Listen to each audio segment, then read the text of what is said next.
De aansluiting wordt de komende jaren een paar keer sletten voor alle verkeer. Het gaat om 10 weekenden. Het maatje maar werkzaamheden onder de spuisloezen van den oever. De transportsector maakt het hem goed zwaar. Vrachtwagen tussen Friesland en Noord-Holland zullen dan omrijden moeten. En dat kost het geld. Ritriester Irene Wust houdt na dit seizoen op bij Team Continu. Het is een sportieve kaart, zei Wust. Het vertrek komt al na 1 seizoen onder coach Marianne Timmer.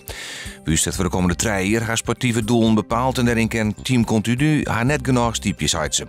Onder woorden, het nou net trainen kennen met mannelijke sporters is een belangrijke reden om een oorteam te zieken, zei Wust.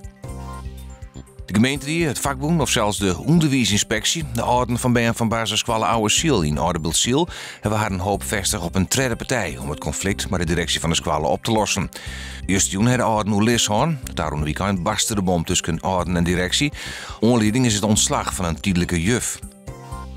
Een van de goedkoopste gemeenten van ons land dat het gaat om huizenprijzen is het Beeld. Daar is de gemiddelde koopsom van €122.000 en dat is minder dan het jaar ervoor.